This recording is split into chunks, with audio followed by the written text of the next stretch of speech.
early, but in today's Midday Fix, we're already celebrating Oktobefest. Carlyn Berghoff from the famous Berghoff Group is here to show us how to create the perfect German backyard tablescape. And I know you guys celebrate Oktoberfest all year round, right? We never have to wait till October. Not at all. Actually, it starts Wednesday on the plaza, so come on over. Yes, it's always in September, even though it's called Oktoberfest. Right. It's just too cold in October in Germany as well. Exactly. They started early too. So this is like the perfect dinner for like a room parent dinner, or after school you want to have your neighbors over, because September is really stressful. I don't know about you, but oh my for me, goodness, back to school, it's absolutely stressful. Right. And this is sort of easy and hearty, and everybody likes this kind of stuff, and right? I love it. And it's also like, I go to my farmer's market on Saturday. I bought the corn, I bought the potatoes, I bought the beets. Great farmer from Southern Illinois. Everything is like right out of the yard. Oh, I love that part of it. And I always am asking him, like, what's new, what's different, what's coming up the pike.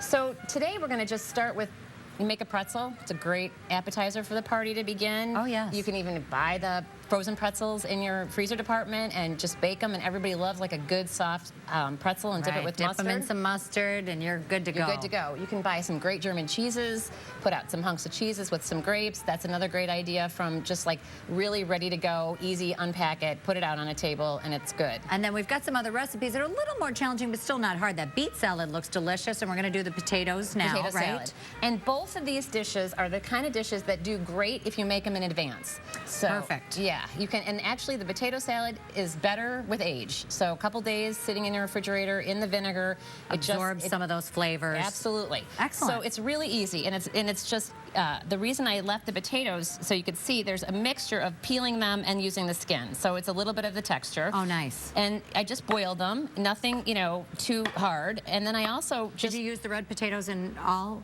Or are you mixing with regular and red? No, I used the regular potatoes. I just didn't, I peeled some of them before just so that it doesn't look like all pieces of skin in it, Right. Some people like that. So you did a mixture for the flavors. For the flavors and for the look.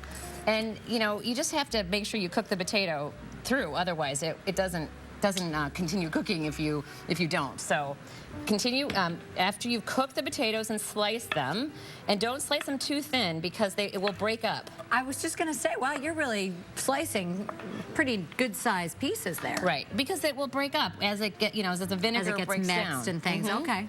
Now this is simple ingredients. There's just 6 of them here. It's vinegar, some onion, and the more you like onion, the more you can add. It's absolutely as much as you want. Regular as opposed to the red onion. Right, regular. Oh, definitely. White onion was a staple in the German world. So a little bit of oil, and I use grapeseed oil because it's a little bit healthier, and it's not got a lot of strong flavor.